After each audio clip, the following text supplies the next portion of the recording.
I want to take you to Parliament buildings where the body of retired President Daniel Toroitich Arap Moi will be for public viewing. Remember, the procession is set to leave the Lee Funeral Home down to Kenyatta Avenue, Uhuru Highway, and later on to Parliament. Now, there we expect the President, Uhuru Kenyatta, to be the first to view the body of the late President. And of course, we know the military will be given a chance to view the body for an hour or so. And after that, the public will be viewing the body. Now, we want to know the situation because we are aware, we are alive to the fact that some roads will be closed today. So we now want to join our reporter Zubeida Kananu, who is coming to us live from the Parliament buildings. Zubeida, it's great to see you this morning. Talk to us about the situation. Have some roads been closed? What is the current situation at Parliament buildings? Of course, we know that more action is set to kick off at around 10 a.m. But now over to you, Zubeida.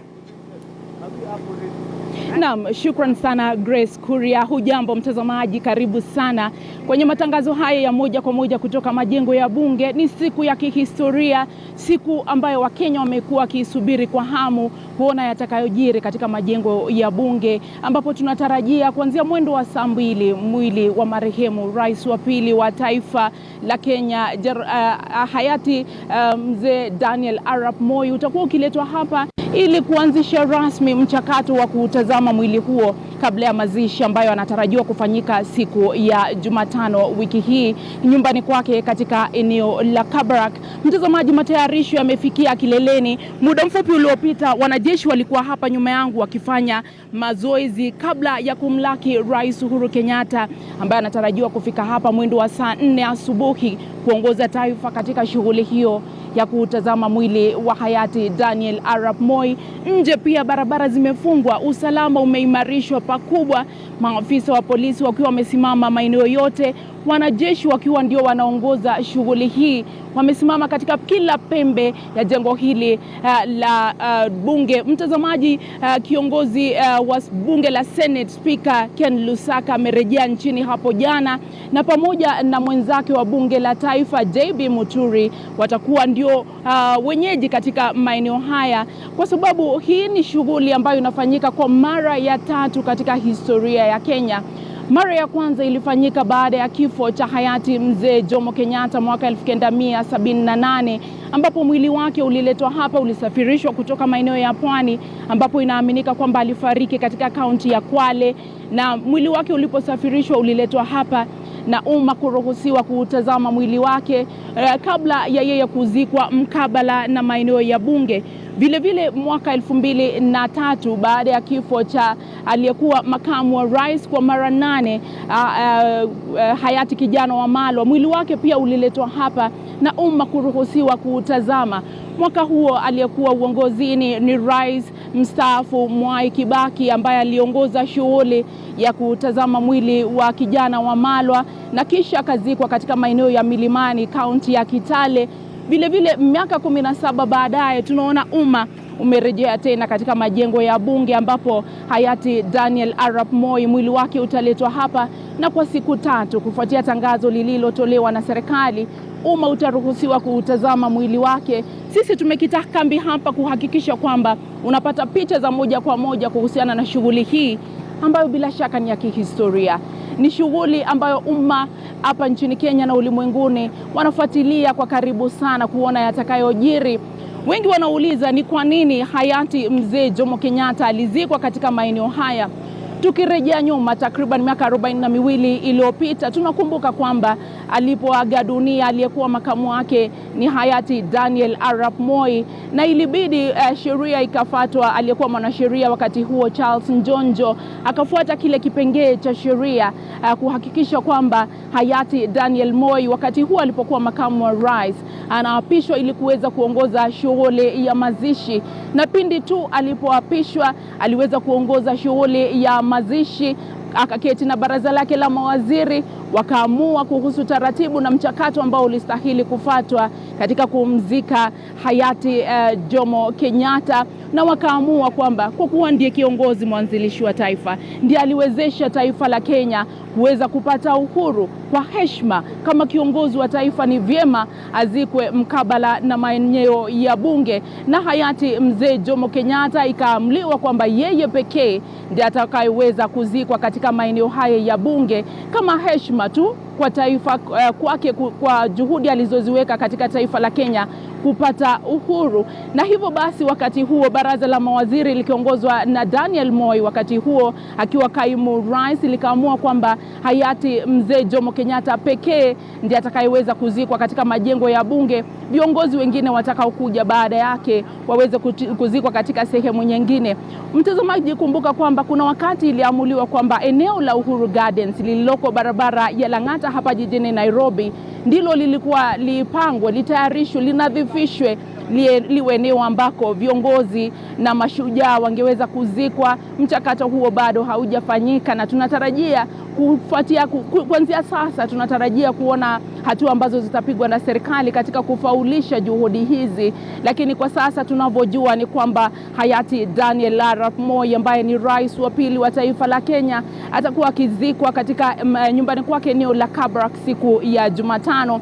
Na sisi hapa tuko ange katika sehemu zote kukuletea matukio hayo kuanzia hivi leo hadi siku atakapolazwa katika safari yake ya mwisho duniani. Wanahabari wetu wako katika sehemu zote nchini kukufahamisha na kinachoendelea, lakini kukueleza tu ni kwamba shughuli hapa katika majengo ya bunge zinafika kileleni mwake.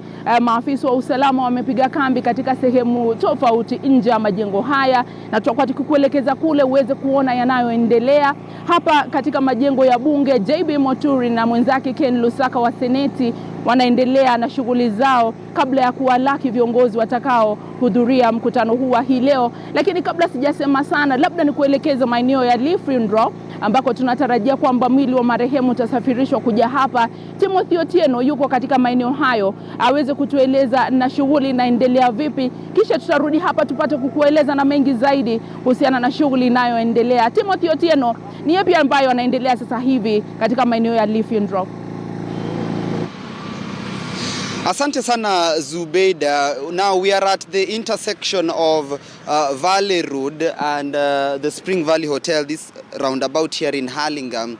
And just a few meters back is where the Lee Funeral home is, and the family and close friends of Mzee Moi have since gathered at the Lee Funeral home to try and prepare themselves ahead of that procession that will be making its way from this particular area from 8:05 a.m. this morning. And the procession will make its way from Lee Funeral home down through Valley Road, which is on my right, and it will connect to the Kenyatta Avenue at that particular moment before it finally connects to Parliament Way, where the late Mzee Moi's casket and his body will be received thanks to a full military honor. This being only the second time in this country's history where such a state funeral that involves both civilian and military honors will be taking place. Now, as Zubeida has elaborately explained on the other side, is that this is going to be only the fifth time in history where there's a state funeral. The only difference is Mzee Moi's funeral will not only be a state funeral, it will be accompanied by full military honors. And right now at the Lee Funeral home, the military has particularly taken over this street that is behind me. If I could just walk off that shot so you can get it clearly. This particular stretch of road is now being manned entirely by the military. We've been able to spot a few of the officers in their regalia as they try and prepare for this historic day. As you can imagine, not many viewers have been able to witness a state funeral with military honors. As I've mentioned, the last time this took place was in August 31st, 1978, when Mzee Jomo Kenyatta, the founding father of the nation, passed away. Now I'll run you through a few of the differences between Mzee Jomo Kenyatta's state and military funeral to what might be expected today for Mzee Moi. Now, Mzee Moi will be receiving a 19-gun salute, unlike the founding father Mzee Jomo Kenyatta, who received a 21-gun salute. We've been made aware that the reason why Mzee Moi is getting a 19-gun salute is because, unlike Mzee Jomo Kenyatta, he did not pass away while in office. His casket, traditionally, as is for state funerals, will be draped in the Kenyan flag, and his casket will also be carried using a gun carriage down the procession along the avenues that I've just mentioned a few minutes ago. Aside from that, Mzee Moi's body will lay in state from today, Saturday, all the way to Monday. So 3 days where the public will be allowed access to view the body and give the second president of this republic their final send-off. Mzee Jomo Kenyatta's case was a bit different. His body laid in state for 10 days. And in that particular funeral service that took place in 1978, the then state declared a 1-month national mourning period. Now for Mzee Moi, we all know it began on Tuesday when President Kenyatta made that proclamation, and it will end on Wednesday when Mzee Moi will finally be laid to rest at his Kabarak home in Nakuru County. 7 days of national mourning. For Jomo Kenyatta, it was a whole month of national mourning. There will only be 3 days where Mzee Moi's body will lie in state. For Mzee Jomo Kenyatta, it was a whole 10 days. So as we prepare for this particular day, the family has already made its way to the Lee Funeral Home. They are going to be accompanying the body, which will be going through a gun carriage down this road to Parliament buildings, where President Uhuru Kenyatta will be issuing his address, as well as being allowed as the first public member to view the body before it will then now be opened up to both speakers of the House, the Deputy President, the former Prime Minister, the members of Parliament, senators, women representatives, as well as the public, perhaps later on in the afternoon. So a host of activities scheduled to take place. At the moment, I can see that the Valley Road activities at Valley Road have already been suspended. Vehicles are no longer plying that particular route. It should remain that way probably until around midday or 1 p.m. when the body of the late former president will have then been laid to rest. As you can imagine, a host of reactions since the passing of Mzee Moi on Tuesday. Throughout this particular week, visitors have accompanied and gone to condole with the family, including diplomats, governors at their Kabarnet home, as well as in Kabarak in Nakuru County, where Mzee will finally be laid to rest. As per the wishes of Mzee Moi, it is said he had requested that when his time on earth comes to an end, he would like to be buried next to his wife, Lena Moi, who was buried at Kabarnet in Nakuru County. Kabarak, I beg your pardon, in Nakuru County in 2004 when she passed away. So we will wait to see if the family will honor Mzee's last wishes and whether he'll be buried next to his wife, Lena, on Wednesday evening. But before then, a host of activities from today all the way to Wednesday. Now, tomorrow, the body will still be will lay in state at Parliament buildings. The public will continue to be allowed to view the body. And on Tuesday, there will be that public holiday that was declared by Interior Cabinet Secretary Dr. Fred Matiang'i. That same Tuesday, there will be an interdenominational memorial service for the late Mzee Moi that will be taking place at the Nyayo National Stadium. As you all know, he was a staunch AIC faithful, He held on to his faith to the very last minute. Yesterday, when we were at Carbanet speaking to those who knew him fondly, they said Mzee was one man who really loved the word of God, stayed close to his religious roots, and we were even told that on his final days, his biggest prayer was that his friends and his families would know the Lord like he did. So you can imagine on Tuesday, all of those religious leaders will be coming to honor a man who was so deeply rooted in the faith during his 24-year legacy as a president in this particular republic. So as the preparations continue to be made, Valley Road has now been cordoned off. No vehicles allowed to pass through that particular road. That should remain the status quo until later on in the day, as we await to see if the casket will be leaving the Lee Funeral Home in about 35 minutes, 40 minutes to go. Remember this, his casket will be draped in the Kenyan flag in honor of his service to this country.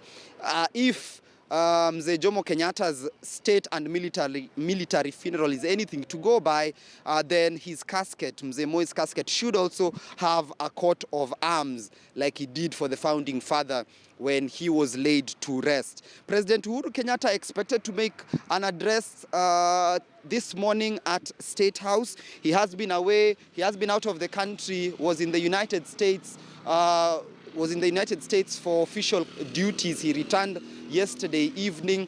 The former Prime Minister Raila Odinga also was away in that same trip with the president. Both of them will be making their first public addresses since the former head of state passed away on Tuesday at age 95. A host of reactions throughout the country expected on this particular day. As you can imagine, this was a man who was known to many, and and everybody has something to say about the former head of state. Perhaps I will personally remember him most for the Maziwa ya Nyayo.